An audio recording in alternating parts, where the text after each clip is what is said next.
ಮೊನ್ನೆಯಷ್ಟೇ ಜಮ್ಮು ಕಾಶ್ಮೀರದಲ್ಲಿ ಕಾಣಿಸಿಕೊಂಡಿದ್ದ ಉಗ್ರರು ಇದೀಗ ರಾಜಾರೋಷವಾಗಿ ಕಾರ್ನಲ್ಲಿ ಓಡಾಡುವ ದೃಶ್ಯ ಬಹಿರಂಗವಾಗಿದೆ. ದಕ್ಷಿಣ ಕಾಶ್ಮೀರದ ಕುಲ್ಗಾವ್ನಲ್ಲಿ ಉಗ್ರರು ಕಾರು ಹಾಗೆ ಬೈಕ್ಗಳಲ್ಲಿ ಪ್ರಯಾಣಿಸ್ತಾ ಇರೋ ದೃಶ್ಯ ಸಿಕ್ಕಿದೆ.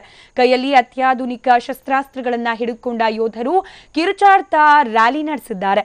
ಸೆಪ್ಟೆಂಬರ್ ತಿಂಗಳಲ್ಲಿ ರೆಕಾರ್ಡ್ ಮಾಡಿದ್ದ ವಿಡಿಯೋ ಇದಾಗಿದ್ದು, ಕಾಶ್ಮೀರದಲ್ಲಿ ಉಗ್ರ ಬುರ್ಹಾನ್ ವಾನಿ ಹತ್ಯೆ ಬಳಿಕ ಉದ್ವಿಗ್ನ ಪರಿಸ್ಥಿತಿ ನಿರ್ಮಾಣವಾದ ಸಂದರ್ಭದಲ್ಲಿ ನಡೆದ ರ್ಯಾಲಿಯಲ್ಲಿ ಉಗ್ರರ ತಂಡ ಭಾಗವಹಿಸಿತ್ತು.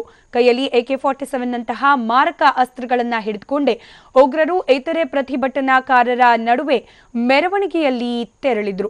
ಬುರ್ಹಾನ್ ವಾನಿ ಎನ್ಕೌಂಟರ್ ಬಳಿಕ ಜಮ್ಮು ಕಾಶ್ಮೀರದಲ್ಲಿ ಹಿಂಸಾತ್ಮಕ ಪ್ರತಿಭಟನೆ ಹಿನ್ನೆಲೆಯಲ್ಲಿ ಪೊಲೀಸರು ಹಾಗೆ ಸೇನೆ ಕಾರ್ಯಾಚರಣೆಯನ್ನ ಸ್ಥಗಿತಗೊಳಿಸಿದ್ರು. ಈ ಸಂದರ್ಭವನ್ನ ಬಳಸಿಕೊಂಡ ಲಷ್ಕರ್ ಉಗ್ರರು ರ್ಯಾಲಿಯಲ್ಲಿ ತಾವು ಕೂಡ ಪಾಲ್ಗೊಂಡಿದ್ದು ಬಂದೂಕುಗಳನ್ನ ಹಿಡಿದು ರಾಜಾರೋಷವಾಗಿ ಓಡಾಡಿದ್ದಾರೆ.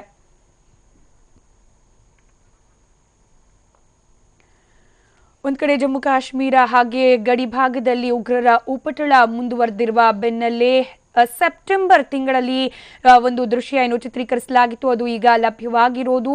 ಬುರ್ಹಾನ್ ವಾನಿ ಹತ್ಯೆ ಬಳಿಕ ಕಣಿವೆ ರಾಜ್ಯದಲ್ಲಿ ಸಾಕಷ್ಟು ಪ್ರತಿಭಟನೆಗಳು ಹಿಂಸಾ ಸ್ವರೂಪವನ್ನ ಕೂಡ ಪಡೆದುಕೊಂಡಿದ್ದನ್ನ ನಾವು ಗಮನಿಸಿದ್ವಿ. ಆ ಸಂದರ್ಭದಲ್ಲಿ ಪ್ರತಿಭಟನಾಕಾರರ ನಡುವೆ ಲಷ್ಕರ್ ಇ ತೊಯ್ಬಾ ಸಂಘಟನೆಯ ಉಗ್ರರು ಕಾರ್ ಹಾಗೆ ಬೈಕ್ನಲ್ಲಿ ಕೈಯಲ್ಲಿ ಶಸ್ತ್ರಾಸ್ತ್ರಗಳನ್ನ ಹಿಡಿದು ರಾಜಾರೋಷವಾಗಿ ಓಡಾಡ್ತಾ ಇದ್ದ ದೃಶ್ಯಗಳು ಇದೀಗ ಲಭ್ಯವಾಗಿದೆ. ಒಂದ್ ಕಡೆಯಲ್ಲಿ ಜಮ್ಮು ಕಾಶ್ಮೀರ ಕಣಿವೆಯಲ್ಲಿ ಉಗ್ರರು ಓಡಾಟ ನಡೆಸಿರುವ ದೃಶ್ಯ ಗಮನಿಸ್ತಾ ಇದ್ರೆ, ಮತ್ತೊಂದು ಕಡೆಯಲ್ಲಿ ಸೆಪ್ಟೆಂಬರ್ನಲ್ಲಿ ಏನು ಉಗ್ರರು ಜಮ್ಮು ಕಾಶ್ಮೀರದ ಮಧ್ಯ ರಸ್ತೆಗಳಲ್ಲಿ ಅದರಲ್ಲೂ ಕೂಡ ಕಾರ್ ಹಾಗೆ ಬೈಕ್ನಲ್ಲಿ ರಾಜಾರೋಷವಾಗಿ ಬಂದೂಕುಗಳನ್ನ ಹಾಗೆ ಮಾರಕಾಸ್ತ್ರಗಳನ್ನ ಹಿಡಿದು ಓಡಾಡ್ತಾ ಇರುವ ದೃಶ್ಯ ಇದೀಗ ಲಭ್ಯವಾಗಿದೆ.